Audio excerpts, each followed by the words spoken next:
Hello, hello, hello, friends. Nicholas here with DIVO TED Talks, Devoted Talks, where we take ancient wisdom and practices through a modern lens and experience to help you and those you love in suffering in your personal and greater worlds alike. And I have been oscillating about what I wanted to talk about because there's a lot just in the forefront of my consciousness.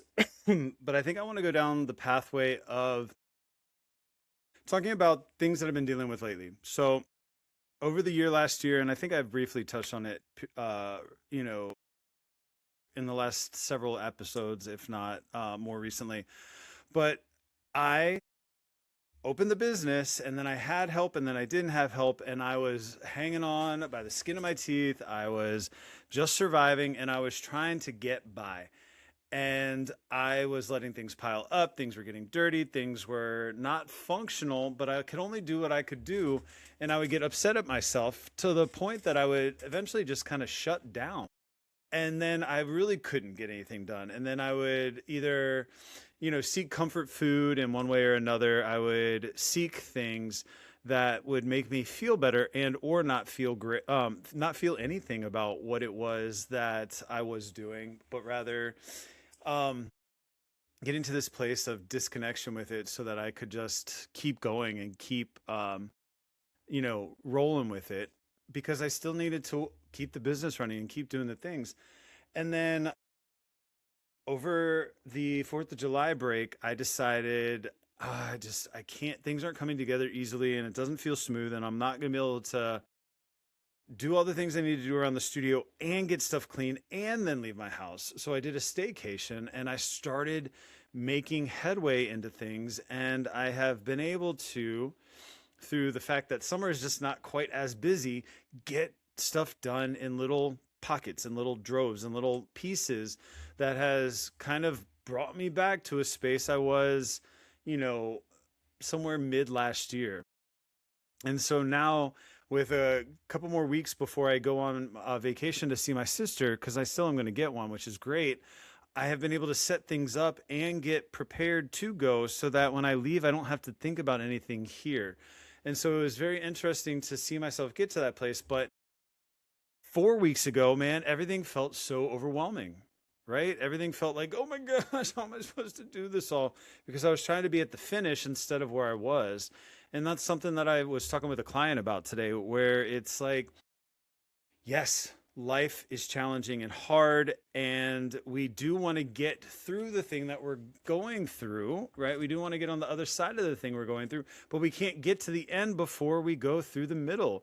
The middle is chopping wood and carrying water, and then that's the next thing that you do, and you keep doing that, and then eventually you'll be somewhere else. You'll have things ready.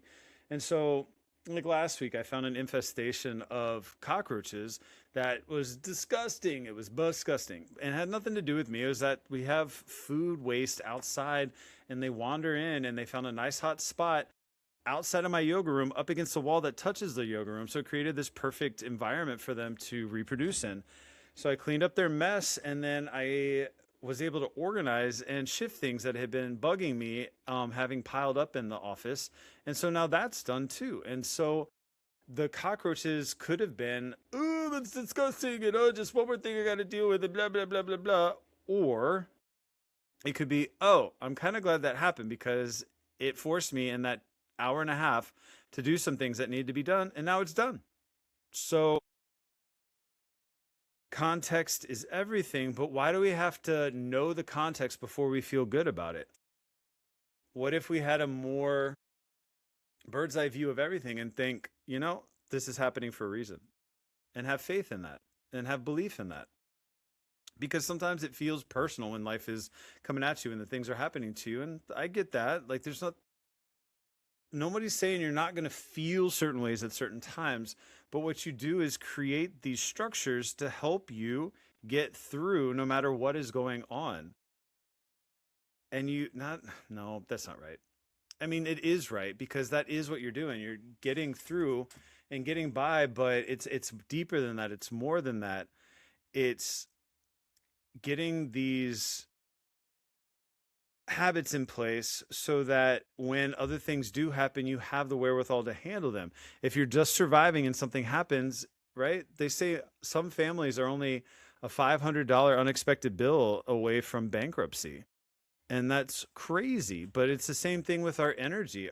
Maybe you're, one event happening away from losing your sanity. Maybe you're one unexpected event away from not being able to show up in a competent way, or maybe it's one more thing and then you get sick. And so we build these structures to keep us moving forward in spite of and because of the way life is, right? It's absolutely tied to it, but it also is independent of it as well. And so the goal here is to have these structures that help you get by. So I had to recalibrate. I picked up some new things at the end of life. I think I mentioned that I started breeding rats, and that was a whole new adventure and adding on. And so that took a learning curve along with it. And now that I have my feet under me with that and I understand things better, I've gotten that super organized. And so life is running more smoothly at home. But sometimes it takes wrecking yourself so that you check yourself, so that you then know how you're showing up, and then you can optimize what you're doing.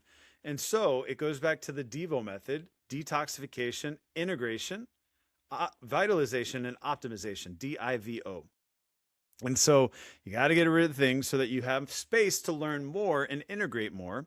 And then you have to take time to vitalize it. You have to practice it. You have to do it. That's the carrying water and chopping wood. And then you optimize it by then enhancing yourself and doing more and getting better at it. And it's not just habit, it is a part of who you are. And so why do we do a dinacharya? Not because the dinacharya is going to make our life better, although it does.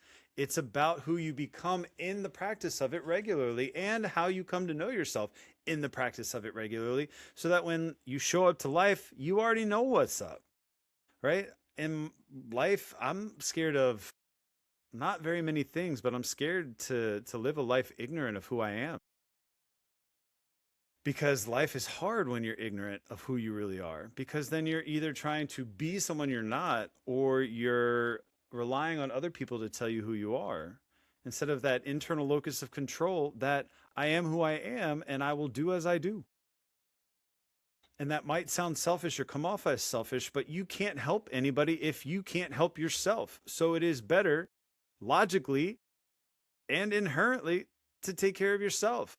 But you have to give yourself time to do that. If you're always giving your time away to other activities and to other people, well, yeah, it's going to be hard for you to do that. But we don't do things unless we want to. People are like, well, I have to do it. Well, yeah, but why did you choose to start having to do it? And most of the time it's because I felt better for having done it. Whether you wanted to do it or not, you did it because you felt like you needed to. Nobody has to do anything. Nobody can make you do anything. You choose to do it for your benefit in whatever way that may manifest. I choose to do good things because I feel good about doing those things. And I want to, because I feel good when I do that. I feel more myself.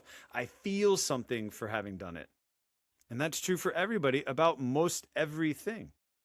And there's nothing selfish about that, except when we are putting more on other people than is due, because we're trying to offload guilt or feelings about how we're showing up and placing it outside of somebody else with an external locus of control rather than our internal locus of control.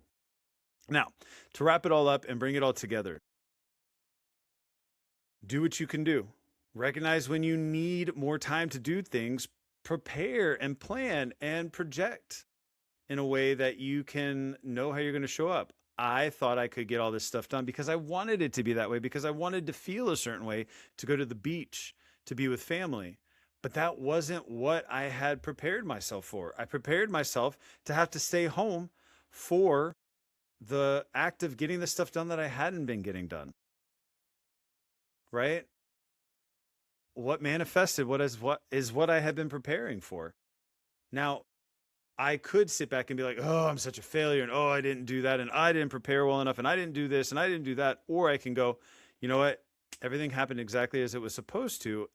And I also am now having downstream effects where other things are falling into place because I did recognize that instead of pushing through and trying to force something to happen, that I just accepted where I was, accepted where it was, and followed that boundary, right?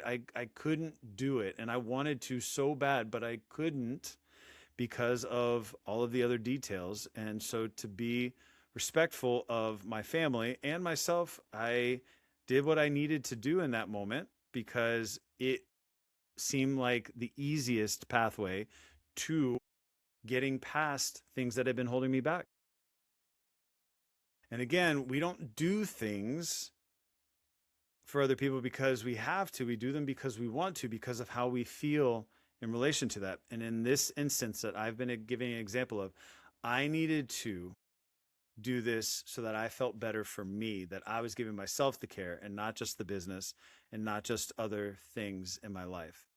And now I'm going to be able to show up to my family in an even better space, and I'm feeling more myself.